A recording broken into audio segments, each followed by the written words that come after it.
Points Reserve. We're with you for a fantastic round 10 clash between the Central Queensland Capras and the Luxury Paints Ipswich Jets. Great to have you with us on Phoenix Radio, phoenix.com.au.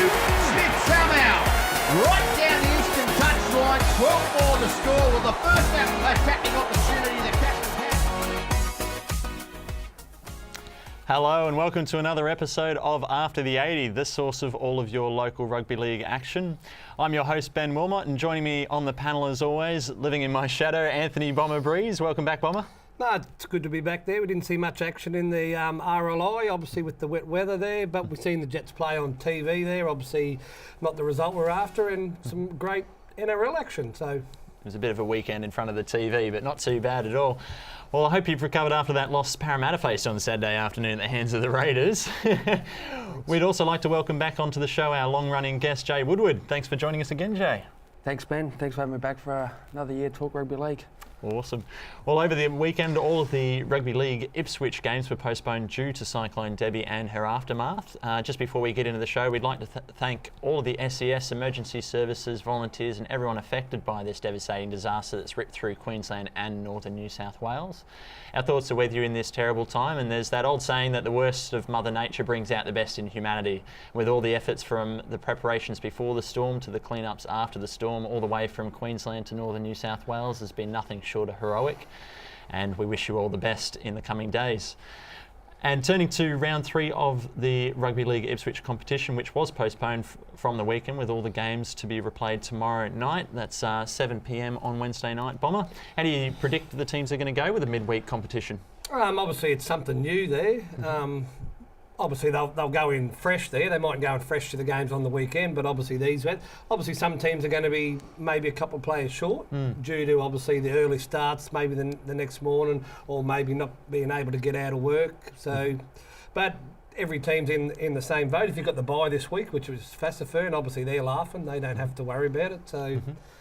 But there still should be some good games there. We got Goodna taking on Swifts down there, so that's probably the match of the round. North and Westend over there at North's ground, and the Cobras have their first basically home game at Redbank against Brothers. So. Well, Jay, you've been at the training grounds. How's the preparations been for the Bulldogs? A bit disruptive, I guess. Yeah, well, all teams are in the same boat though. The weather's not been the best for the start of the season. Westend's probably a little bit bonus that they own their own grounds and can train where they want. The council own a lot of the other fields, and if they shut up shop, they can't train. So. Well, Norths have got the lucky pick as well with the bye this weekend coming after the game, so they've only got the one to worry about this week, so that'll help them as well. Yeah, well, obviously, like I said earlier, their Fassifern had the advantage obviously Wednesday night, but then Norths will get that advantage by on the weekend having the bye. So it's not ideal, but the games have to be played, so it's an A-grade Premier competition. So. Well, now to round 5 of the QRL over the weekend. There's still a battle between Tweed Heads and the reigning premiers Burleigh Bears on their race to get their first competition points for the season. On Saturday, the Bears were hoping to get a win over Northern Pride, but the Pride on the day were just too good for the premiers, beating them 18-6. Bomber, things aren't looking too good for the Bears at the moment. There's still that grand final hangover kicking in. Yeah, like I said last week there, when you become premiers of that in-trust, which is basically a lead up to the NRL, you lose a few players, and they lost their halves and a couple of forwards to NRL clubs there, but obviously that's what it's for there. But I'm sure they'll get their season going very, very shortly. So. And Jay, what did you think of the Northern Pride as well? They've turned it on this season to beat the reigning premiers. That's a good win for them to get at the start of the season. Yeah, definitely. The Pride, they're pretty solid across the park, and I think they're going to be one of the top 3 in the comp this year. Well, Tweed Heads' luck didn't turn around earlier this week, going down to South Logan 44-12 as well. Jay, what did you make of their performance? They seem to be struggling at the moment. I think, well, it looks at the bottom of the tables, the 2 Titans feeder clubs, and Titans have been taking a lot of players. They've got some injuries at the moment, and they're both struggling, and Tweed, they've got a good 20 side, so maybe they might have to look to some youth and step some guys up maybe. I suppose when the Titans start to get those players back from injury, though, those players that have had the experience at the NRL will start to feed back into those feeder teams. Do you think that'll help them get off the bottom of the ladder? Oh, definitely. When guys come back, they're better for the experience. No matter what level you're playing at, and you come back to back to your own level and you step it up, don't you? You want to be up playing that higher level, so. And obviously with South Logan Magpies, we've got Joe Offengowie over there playing with the Magpies at the moment. They've had a good start to the season, Bomber. Yeah, South have been a little bit of a surprise packet, but they've got a fair side. If you look through 1 to 13 there, their side's a very capable side there, and they can score some long-range tries, as you can see by the footage there, and they seem to be fairly well organised, so they'll go deep into the competition, I'm sure. And do you think it definitely helps having an abundance of Broncos affiliated players as well coming back into the side? Oh, well, obviously it does earlier in the season, like we just said, without the injury players, but obviously if the Broncos start getting injuries and origin time there and they lose the Joe Offengowie's and the other players, that'll bring them back, so I suppose it's a bit this way and a bit that way, so... Awesome. Well, let's take a step out of the QRL for a moment and talk about the current form of the Ipswich Jets under-20s in the new pre-season trial competition, which goes for 10 weeks. Jay, what can you tell us about the new pre-season competition? It's a setup that's going to take over from the NYC next year. The under-20s concept is a good concept. I don't think playing with the NRL sides is really working at the moment. When they put them back into the filter into them Q Cup clubs, it'll be a bit more of a natural progression through. And so far, do you see the competition going well? I mean, it's 5 weeks into the competition. It's working so far. It's been a good mix of different teams as well. Oh, definitely. And some of the guys are getting the ability to go away and play against different clubs and not just around from their local area. They're playing against the Pride and Western districts and guys up around the central Queensland area as well. And keeping it with the Intrust, the Queensland competition instead of the NRL competition, do you think that'll really help just being able to keep the young talent at home until they're at an older age when they're ready for it? Definitely. And like I said, natural progression. You work your way through. You can live in your one town, play all the way to Q Cup and take the next step after that. Unfortunately, it hasn't been the greatest start for the Ipswich Jets, though. Still yet to get a win after the first 5 rounds. Do you see them turning it around? I think they've suffered a few injuries and suspensions so far. Yeah, they've had a hard start to the season, but they keep working and they'll get better. Next year, when all the NYC boys are pushed back into these competitions, it'll be a lot stronger competition next year, I think. Well, the new format for the competition should be great for teams and players involved with their development into the QRL and the NRL. Still on the Ipswich Jets, they too suffered another loss on the weekend, going down to the Redcliffe Dolphins 28-20 in the Intrust Super Cup. Last week we mentioned they've had a pretty bad track record against Redcliffe, and this just adds to that statistic. Bomber, 1 win from 5 games for the Jets. What do you think needs to change so that they can start putting some wins on the board? Well, if you talk to the Walker boys, obviously they'll probably say nothing there because the football has worked for them in the past there.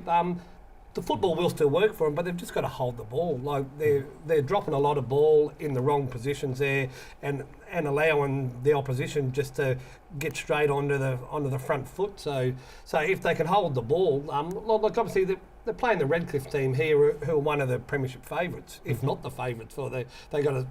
Their BRL team could probably match some of the Intrust teams, the amount of quality players they've got there, and to lose by 8 points down there at Dolphin Oval there, it's probably nothing to be worried about. But obviously, rugby league is a win-dominated sport, so if you're going to lose by 1 point every week, that's probably not going to be acceptable. So.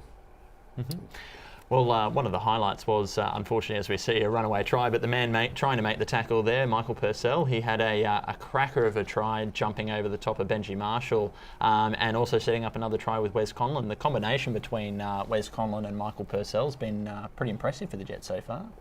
It is. It's that Murray football. They play off each other's. They back up. They support well, and they both got plenty of speed to burn. Have you been impressed with how mature he's playing as well? After 1 season with the Jets last year, he's taken on the fullback role. Even if Wes is wearing the number 1, he's playing the position.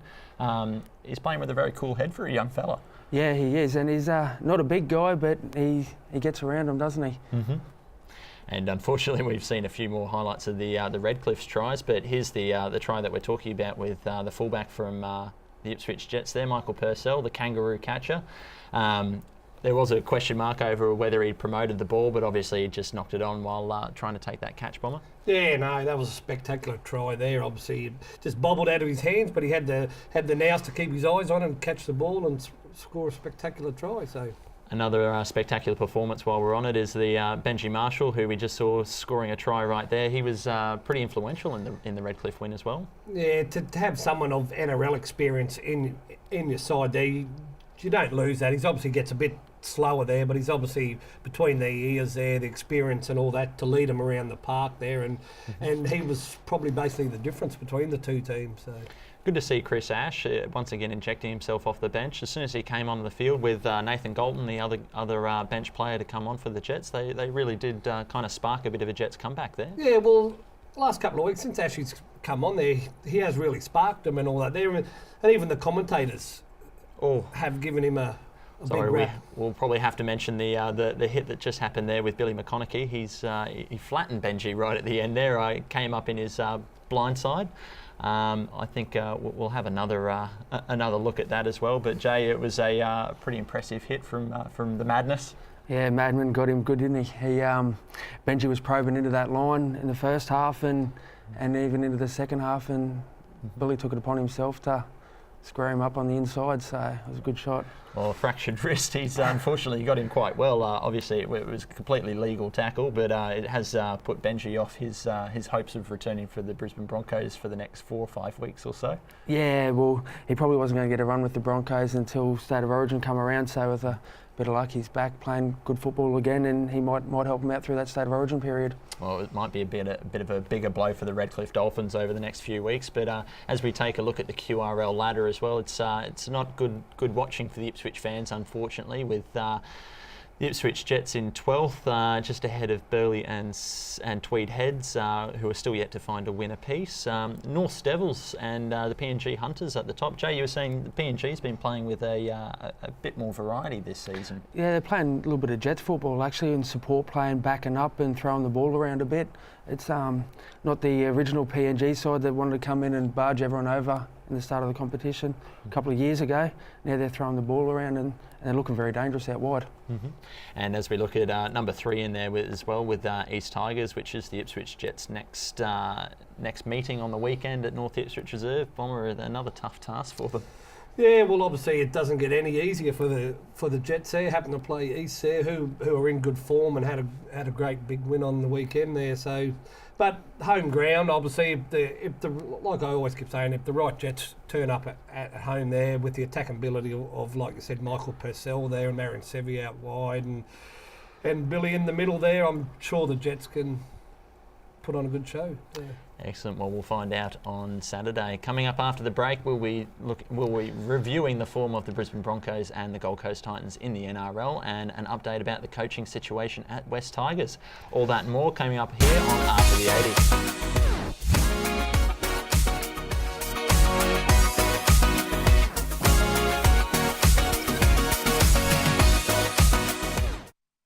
Join us this Saturday on Phoenix Media for the Intrust Super Cup clash between the Ipswich Jets and East Tigers.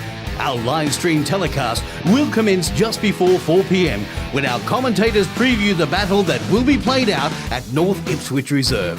The Jets take on the Tigers live with kickoff at 4 p.m. this Saturday. Watch on facebook.com/Phoenix Media Hub. Proudly brought to you by the Queensland Times. For the latest local news, visit qt.com.au.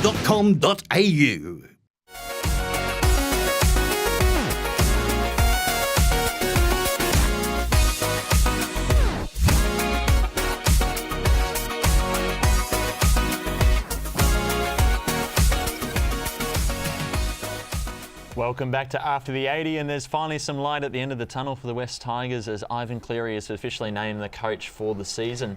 A day's been set for him to start. After the loss on the weekend, it proves that they are leaderless at present. Jay, what do you think of Ivan? What do you think Ivan will bring to the club now that he's been instated? Well, hopefully he gets the opportunity to coach them, and the board doesn't step in and step on his toes, and the players follow his leadership, and he's given all the opportunities. What do you think the first step he'd be looking to try and take at the Tigers? Well, today's paper he sort of said that he wants to go in there and he's got a few things he wants to sort out, but the rest of it's just let's get out there and play football. Mm-hmm. Usually we see teams that have had coaching issues like this kind of band together and kind of get a few wins up on the board and surprise their opposition, but we haven't really seen that from the West Tigers over the last couple of weeks. No, they have played well in patches there, but obviously it's an 80-minute game there. You can't play good for the first half and then have a slack second half and lose the game. So overall, but I think Ivan, he's a professional coach there, so he'll get in there. He'll stamp his authority on it, like he took the Warriors to the grand final, and then at the Panthers there, he's basically set the team up there that Anthony Griffin's got. So he does know how to coach. He's held in high regard around the rugby league thing, but obviously his first assignment, other than getting the team together, which he said in the press conference yesterday, is to talk to these 4 players, the big 4, even though they're probably only big 2, and he's basically said, if you want to play here, we want you here. If you don't want to play here, if you want to go for the money, we'll go somewhere else, and we'll work with whatever we can get. So. Well, the other coaching drama that we've seen so far at the start of the season has been the controversy around Des Hasler with the Canterbury Bulldogs. He's had his contract extended for 2 years. Is that good to see? Give them a bit more stability at the Bulldogs? Oh, definitely. He can go on with his job, and the players know who's in charge, and they got to play football for him or move on, I guess. I think they were one of the clubs that was looking at trying to poach some of these big 4 that the West Tigers are looking at trying to retain as well. Is there going to be a bit of drama between Desi and Ivan Cleary from the get-go? Well, it depends on what these big 4 apparently do. I like the fact that Ivan said, you can either come play for me if you want to play for me, or if not, see you later if you're chasing money. So. Well, it'll be interesting to see how it all pans out. But now, if we turn to the first game of the round, the first game of the NRL, which saw the Broncos go down to the Bulldogs in a very wet game. Bomber, the Dogs really needed a win, but things aren't looking so good for the Broncos so far. Yeah, obviously after a 36-0 thrashing, you expect the team to come out and show a bit more pride in the jersey and all that, and that's exactly what the Bulldogs did. Obviously, the wet weather was an equaliser. Obviously, the Broncos are a team that can be a bit flashy and sidestepping to Milford and all that. And obviously, in the rain down there, it obviously brought the Bulldogs back into it there. And at 7-0 at half time there, Brisbane were going pretty good there. They were doing what they had to do, but obviously the second half, the Bulldogs kept in it and got away with the win. Well, as we see, I think Kahu's stepping up to take that field goal that we were talking about. A lovely step onto the left foot to take that shot as well. Jay, were you surprised by the decision to take the field goal at the end of the first half? Not surprised, but when the Broncos come out in the second half, it was like they were trying to defend a lead, and sometimes you see that in a team in the first half, they take that field goal, and as soon as that field goal goes over, a team wants to think that they can defend it. Well, it didn't work out well for the Broncos after that. They haven't been doing so well in terms of attacking statistics. Do you feel like they're keeping teams in the game because they haven't been able to close it out with their own points? Their defence has been on point. As we see, unfortunately not right here with Josh Reynolds just crashing over. The 5'8" shouldn't be able to do that straight through your middle. And Anthony Milford once again palmed off on the wing there. His defence has been exposed so far. He has. He's going high and not getting his body in front of the guys. He's got plenty of speed. He's going to have to work on that, and otherwise teams are going to really exploit it. Well, where do you see them trying to spark the attack for the Broncos? Is it guys like Anthony Milford, or is it your wingers like Corey Oates? Oh, it's all got to start in the middle. I suppose the forwards go forward, and then Milford's got to use them guys out wide. They're not going to go any good if they're not getting good football from their halves, and the halves aren't going to go any good if the forwards aren't laying a platform for them.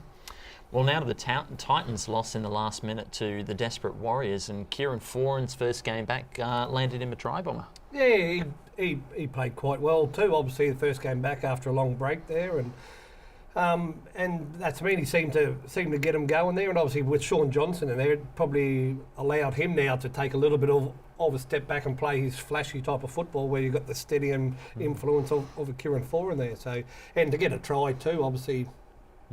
Good for him. So. Well, speaking of flashy, Sean Johnson really stepped it up in that game as well. I know in my fantasy league he was a boom. He really put on a performance, and his combination with Kieran Foran should be pretty exciting for the Warriors fans. Well, obviously they're two of the better players in the world. They're Kieran Foran, if he's 100% right, there is up in the top probably 5 players in the league there, and obviously Sean Johnson. I know he's been. he's been up and down there, but when he does put it all together there, he's a young Benji Marshall. So. And I mean, still good scenes from Copley there for the Titans, as we just saw him put a kick through, regather, and set up a try there. I mean, that's it's from the Broncos down to the Roosters up to the Titans again. He's done a bit of a trip, but good to see him playing well. Yeah, it is. The Titans flash in certain parts of the game. They just need to start putting it together. And it's got to be tough losing those games in the final minute with Hoffman crashing over in the 79th minute, I think it was, to seal this game for the Warriors after the Titans played some pretty good football. They did. The Warriors have probably got one of the better sides on paper and haven't been putting together yet, and they're probably lucky to get away with this win here, and to the detriment of the unlucky Titans. Do you think they're missing Jared Hayne at the moment, or do you think they were playing well without him at the end of the last season rather than with him? So do you see them picking up when he comes back in? You'd rather have him in your side than not in your side. He's going to give you a little bit more of a strike power, as long as they're using him correctly and not just giving him the football and expect him to do something. If they use him good, and he'll put points on for them, definitely. Awesome. Well, coming up after the break, we'll be taking a look at all of the games to come over this weekend in the RLI, QRL and NRL. All of that and more here on After the 80.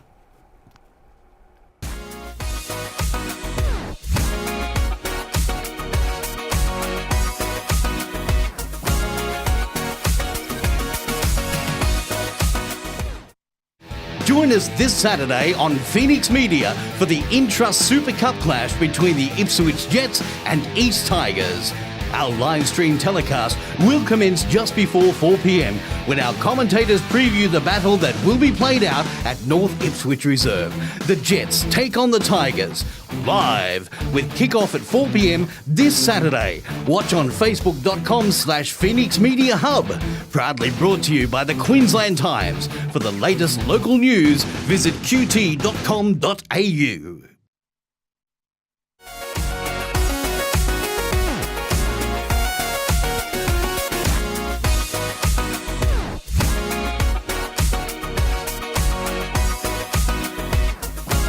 Welcome back to After the 80, and this weekend, round 6 of the Intrust Super Cup will kick off with the Ipswich Jets taking on the East Tigers at home at North Ipswich Reserve on Saturday afternoon. A reminder, this game will be brought to you live via Phoenix Media Hub through the USQ Springfield team. Jay, we touched on this game before, but what are your predictions based on the current form of the two teams? Well, that's based on the current form. I think you'd go the East Tigers being in third and the Ipswich Jets on 12. The Tigers should beat it, but the Jets come and play their football, and at home too, they can turn it on. They're going to have a bit of trouble with the East Tigers forwards, though. They're a big pack each season by the looks of them. They are a big pack, and the Jets are going to have to muscle up in the middle. Billy McConaughey's and Nate Neal, and that'll toughen them up in the middle if they can hold them. Guys out wide like Purcell and Wes Conlon maybe make some inroads. Bomber, who do you see coming up trumps in this one? The Jets going to get their second win at home, because they did do quite well against Townsville in their first game there. Yeah, I think their form at home has been pretty good there. Obviously, they're not getting the 2 points, which is obviously their objective there. But I think they can win there. Obviously, the heart says the Jets there, but obviously a betting man obviously would be putting their money on the East Tigers there. They have been performing pretty well this year, so they haven't lost yet. They've had 3 wins and a draw, so hopefully their first loss is this weekend. And TV game last week as well. They did step it up against Redcliffe. Do you see them sending out Billy the Hitman again?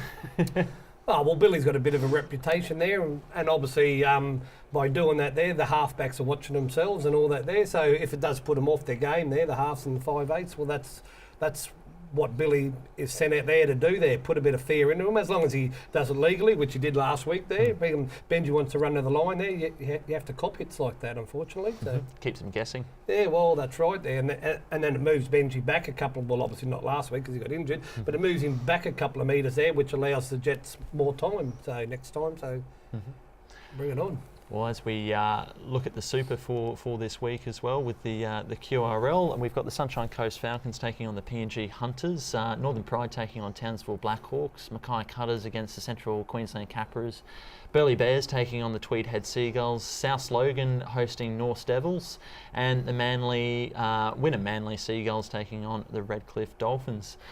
Jay, is there a match of the round for you? The Sunshine Coast versus PNG Hunters, I think at the Sunshine Coast would be a real good game. But the bottom of the table clash too makes it a little bit of interesting watching with Burleigh and Tweed, the two Gold Coast feeder clubs, battling it out. It's always a tough game when they play each other, bit of rivalry. And the injuries aren't getting any better for the Gold Coast Titans either at the moment, so neither of those teams are going to get too many extra players there. No, they're not, and they're probably pushing each other's players forward for the Titans so they can keep their full roster with them. Who do you see getting the win out of the two then? I think Burleigh. Yep. Burleigh should they're travelling a little bit better than what Tweed are, and I think they got a little bit more depth than what Tweed do. Bomber, would you be saying the same? Yeah, obviously there. I've been watching the Tweed over the last couple of weeks. I've got a good mate there who manages them there, and been sending the updates through there, and they haven't been good. It's been 6-0, 12-0, 18-0 and all that. But it's just all the drop balls. Like you think the Jets are dropping balls. The Tweed are dropping twice as many balls, and until you hold on to the ball, you're not going to win games. Well, hopefully both teams can step it up this weekend. But now on to the Rugby League Ipswich competition, which will be kicking off on Wednesday with Westend taking on Brothers at home. Sorry, that's this weekend. That's the Saturday game. Swifts against Fassifern, Eastern Cobras against the Goodna Eagles, and North Tigers get the bye. And Bomber, is there a little bit of talk about the Swifts Bluebirds game being moved for the weekend as well? Yeah, there is apparently a bit of a problem with the lights out there, so Rugby League Ipswich is looking into that game there, so that game could possibly be moved. So obviously watch the social media or the QT, obviously when the decision is made there, but that game more than likely will be moved to Sunday, so it's probably the match of the round too. So we'll be keeping an eye on that one later in the week. But as we turn to tomorrow night's games, we've got North hosting Westend at Crib Park. That'll be a good game. Yeah, no, well, obviously West End hasn't played an A-grade game for a couple of weeks now there. They had the first week, and then they had the bye the second week, and then obviously with the washed-out games there. So it'll be interesting to see whether they have some more players down there, and if anyone's back from injury from the pre-season and all that there. So it should be a good game there. We watched North the week before there, and they performed pretty well, so they're going to have to be on their toes, otherwise they could be chasing the leather quite a bit. Well, we've got Fassifern gets the bye for tomorrow night's games, but the other two we've got... Goodna are playing Swifts down there at Goodna there, which obviously is probably the match of the round there. And then the other game, the Cobras play their first home game down at Redbank against Brothers. So obviously they copped a bit of a touch up to North there, so they're going to have to improve a fair bit on, because this Brothers team's looking pretty formidable at the moment. So. And Jay, we did mention it earlier in the show as well, but do you see a few players being missing for each club being a midweek game as well? Yeah, there'll be a few with work things on or family commitments. But the big interesting point is how teams recover for the weekend's matches. So it'll be interesting to see what recovery sessions these coaches can come up with and who can handle it better. Well, it's an exciting week being with two rounds in 1 week. That's extra games of football to watch for this week if you're out and about in Ipswich. So if you are around tomorrow night, 7 p.m, all three matches will be kicking off, and then we've got the round 4 of the RLI competition kicking off on Saturday this weekend. Bomber, thanks for joining me on the show again, mate. Have you got some game that you're going to be heading out to this weekend? Well, I don't know which game yet. I'll be heading out to obviously some games, but just before we finish there, I'm with the Referees Association this year as well there, and they always go on about the referee not knowing the rules there. So what did Jordan Kahu do last week? Like, he's an NRL player, he's an international, to do that. Well, I was hoping to get to the end of the show avoiding answering that question, but yes, as we've seen the controversy with Jordan Kahu jumping on the dropout ball and trying to score a try there against the Bulldogs and possibly handing the Canterbury the game, it was a bit embarrassing. But I think Bennett gave him enough of a spray after the game. I think the word's brain explosion. Probably fits it best. That's it. Well, lots of action to check out this weekend. I want to thank my guest, Jae Woodward, for coming on the show again. Good to see you, Jae. Yeah, thanks, mate. I enjoyed it again. All the best for the Western Bulldogs this weekend. And to everyone around Ipswich, hope you enjoy the football this weekend in the QRL, NRL and RLI competitions. Back to you.